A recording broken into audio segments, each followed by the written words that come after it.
Agenda 2030. As a successor framework for the Millennium Development Goals, the global community rolled out a bigger, deeper, and more encompassing framework called the Sustainable Development Goals, designed to transform our world, lift the poor out of poverty, as well as ensure inclusive and healthy society. On Agenda 2030, we take you on a media trip to the global destination of the future we want. With everyone on board, we focus on the people and their struggle, the civil society and their agitations, the government and her development effort, the global development agenda, its 17 goals and 169 targets. We bring you all the deliberations, insightful conversations, and high-level partnerships on the road to global destination. Agenda 2030, showing on this channel. Agenda 2030, leaving no one behind.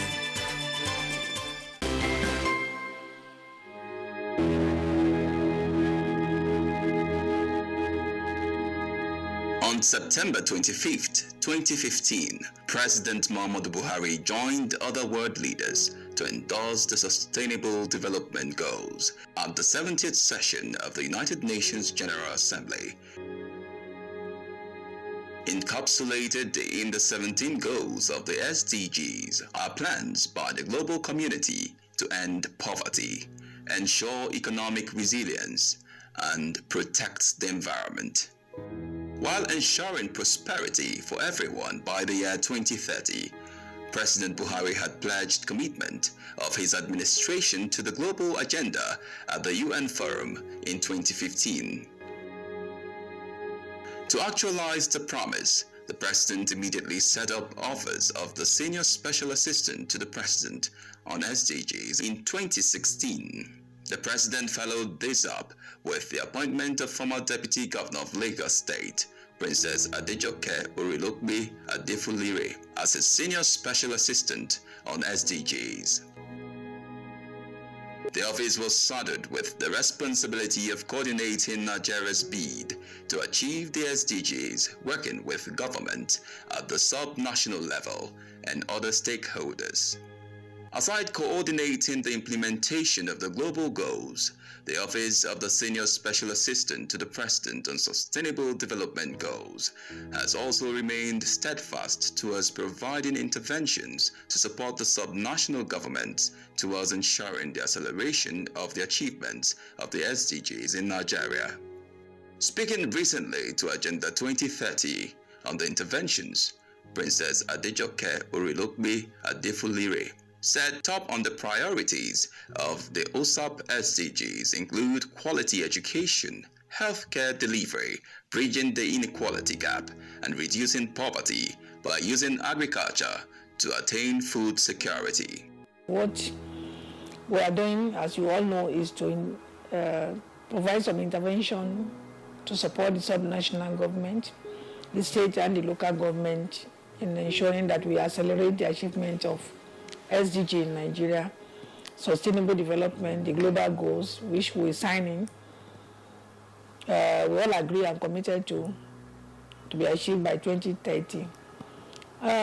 Some critical goals are part of our priorities, especially the social development, education sector, the health sector, reduction of poverty, and to ensure that we bridge the gap of gender equality as we have presented in our Economic Recovery and Growth Plan, which was presented in our voluntary national report to the United Nations this year. Critical of this thing is to see how we can use agriculture to reduce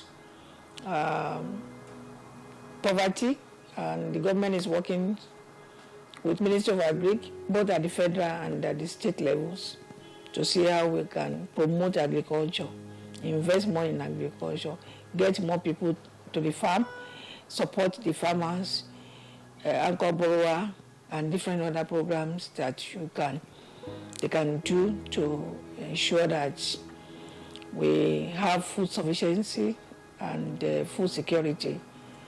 But unfortunately, we are facing with the issue of herdsmen and farmers, and the federal government of Nigeria, under the leadership of the president, is working so hard on that With the new service chief that have been appointed, the Nigerian Governors Forum are working together to see how the subnational government, under the aegis of Nigerian Governors Forum, work with the federal government to see how we can reduce this insecurity in the country. It's very, very disturbing and alarming.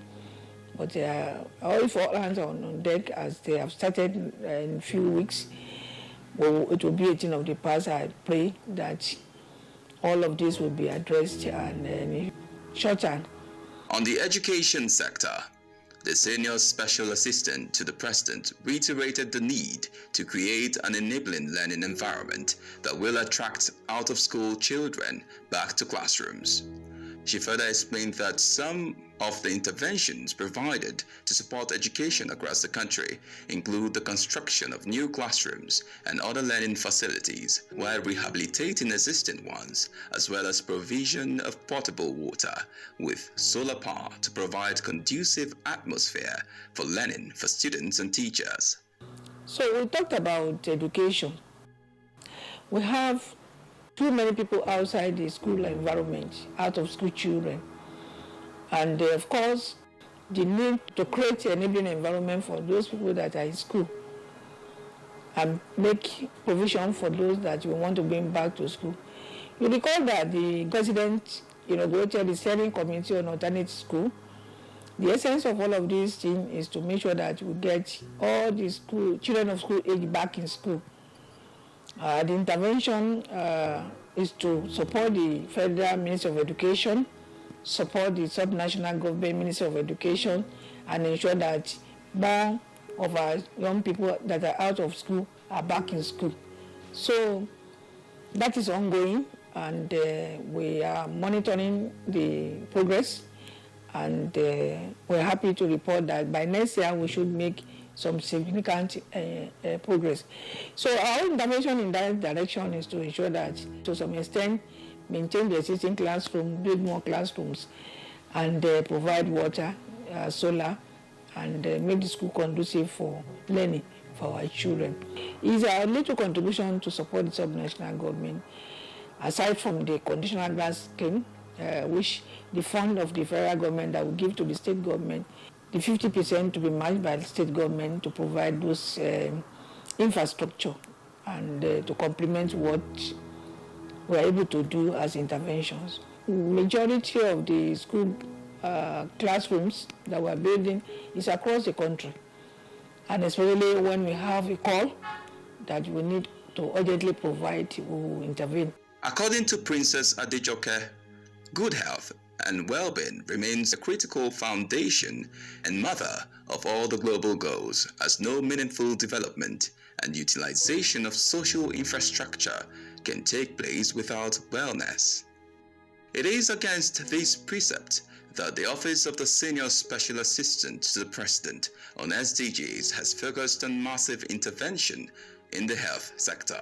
Some of the projects embarked upon by the office include the construction of 80-bed, 100-bed, and 120-bed mother and child care hospitals aimed at reducing maternal and infant death, construction, renovation, and rehabilitation of major hospitals across the country. Shockingly, most of these healthcare facilities have never undergone any major maintenance for up to 30 years. On health sector, we are supporting the subnational government through our intervention to build Mother and Child Center, 100-bed, 120-bed, and 140-bed Mother and Child Center. The essence of this is to reduce the maternal death and infant death in Nigeria. We know that federal government alone cannot achieve SDG, state government alone cannot achieve SDG, so we have to work together. So that's a little contribution to support the subnational government to ensure that maternal death is reduced to the barest minimum, if not eradicated. Infant mortality to be reduced. Giving birth is not a life sentence, and when you are going to have your baby, the pride of bringing your baby home alive and you yourself alive is the joy of motherhood. And we have been making some progress in that direction. As we speak now, we have completed almost 8 or 10 mother and child center ready in different states of the federation, and some about another 10 under construction that will be ready before the middle of this year. Our intention is to get at least all the state federation to get a bit of our intervention, and that can be achieved this year, God willing, as we move forward. The Mother and Child Center is a very unique project. It provides for the well-being of the mother, right from the gynecology level to the antenatal level, postnatal, and immunization, and ensuring that mother goes there. The issue of eclampsia that kills the mother, I'm not a doctor, but in the course of this, I got to know one or two things. Eclampsia is one of those, the killer of mothers. The provision has been made in our Mother and Child Center to have ICU, 4-bed or 6-bed ICU. And for the children then, neonatal jaundice and other diseases are also part of what kills the baby immediately after birth or a few days after birth. We also have, or especially when we have a premature birth, but we have also in all the Mother and Child Center incubator phototherapy machine that can address that quickly so that we can have a healthy babies. So all of that we are providing: recovery room, theater, 2 theaters, boardroom, private wards, general ward, where children can play. Also there, when you have a baby, your older baby that you want to have, so they can come in there and have fun. So it's a very well designed and well conceptualized that give mother succor. The joy of motherhood is to go to hospital when you are pregnant for 9 months, and the day of delivery have your baby alive and you yourself be alive.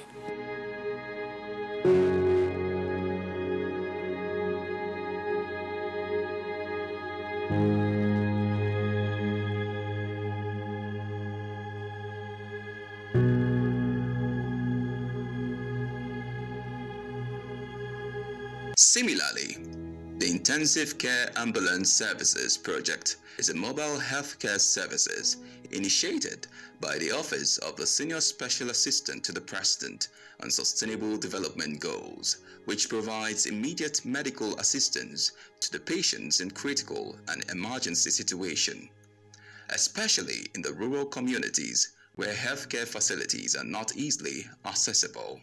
Our intensive care ambulances that we just launched. Yes, our ambulances, we have normal regular ambulances, and we have these intensive care ambulances that we just introduced.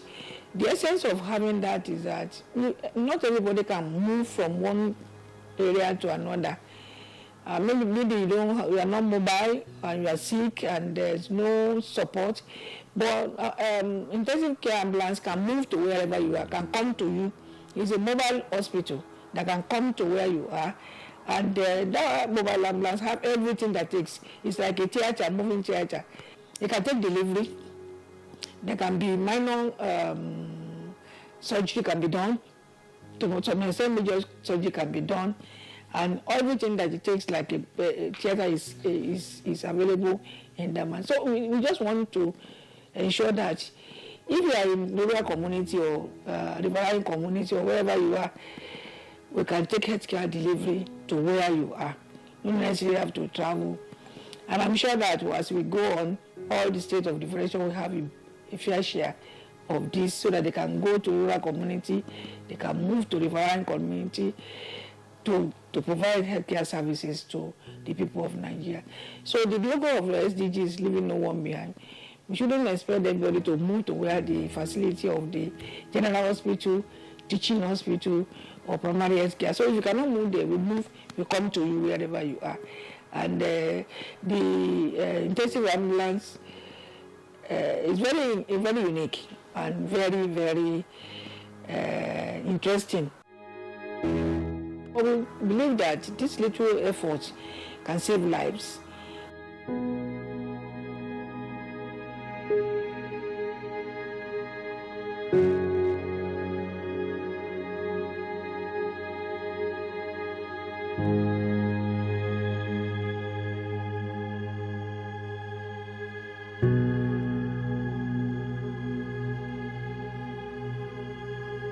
While highlighting some of the successes of the government towards the implementation of the Sustainable Development Goals in Nigeria so far, the Senior Special Assistant to the President on SDGs also reiterated the need for continuous collaborations, as she noted that partnership is very key for the successful implementation of the SDGs in Nigeria.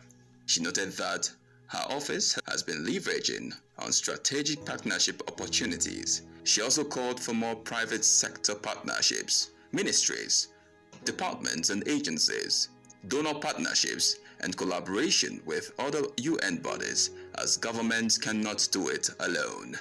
The whole essence of what we say for everybody to be healthy and be alive. And if you are alive, it's only when we are alive and healthy that we can do meaningful business or meaningful activities that will add value to our life. Without life, nothing. So especially when we have this COVID, at this COVID time, I think that we need to step up our healthcare delivery system, our services, to take more people on board. And we're working with all stakeholders, the sub-national government, the ministry, department, and agency of government, to ensure that we accelerate development, we work together, especially the private sector, to work with us also to ensure that we give the Nigerian people the best that they deserve. Our objective is to work with the private sector. The private sector is the heart of SDGs. So private sector working with the public sector. An example of that is the Safeguard Initiative that is signed by the federal government of Nigeria, our office, and Coca-Cola Nigeria.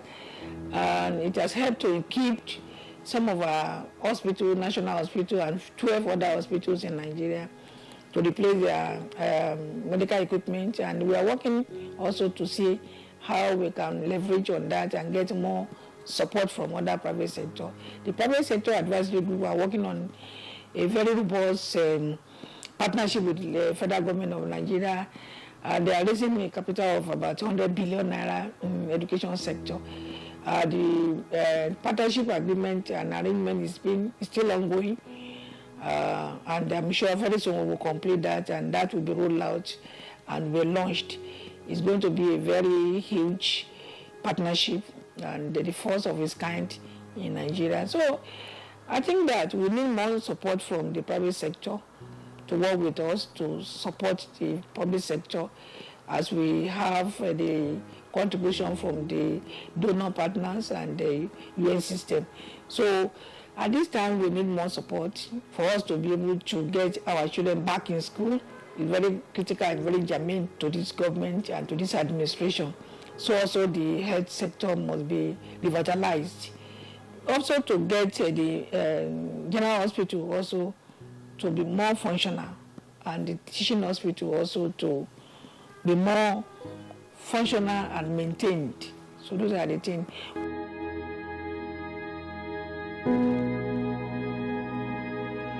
We just finished the General Specialist Hospital. Was built in 1938, and I have not seen any major maintenance until when we got there. We have completed almost all the wards. We're working on the emergency department now, OPD, and amenity ward. So with that and doing the landscaping, we will have finished with that very big hospital. It's a teaching hospital. We're also working in Murtala Mohammed Hospital. Kano is the biggest hospital in West Africa. We've started work last year, and it's almost completed. Then, of course, Wase Hospital, the Urology Hospital, and the VVF Hospital also are part of what we are working on now, aside from the fact that we built a 120-bed hospital in Kano.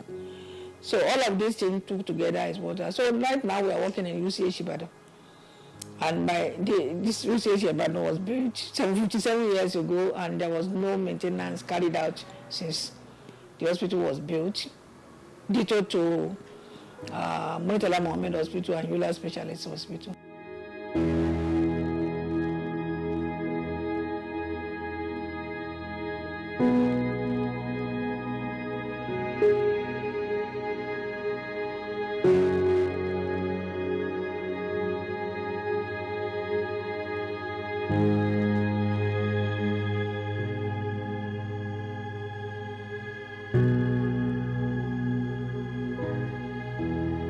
So we expect that we'll go to Ahmadu Bello University Teaching Hospital also during the course of this year to see how we can do some innovation work also there. So in doing that, we want to support the subnational government to ensure that people can walk into the hospital, get the best of that you can get, and reduce medical tourism across the world, and that you can get value for money even within Nigeria.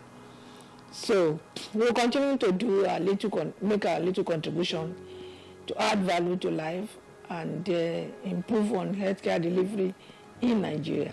As we are working on about 8 goals, the emphasis is on out of school children on goal 4, building more schools, preparing ground for the new intakes, and maintaining the existing structure. It's supposed to be the job of subnational government, but we can support in our little way, and that's what we are doing, building more schools, renovating the existing schools, and making it more conducive for learning. And on the health and well-being, which is very critical, especially at this time that we have COVID-19 pandemic that is taking the world by surprise, and it's also for us to be able to renew our healthcare infrastructure and make sure that it's well maintained. The 3 of SDGs, good health and well-being, is the mother of all goals. If you are not healthy or you are not alive, there's nothing you can achieve. So it's very critical to other goals.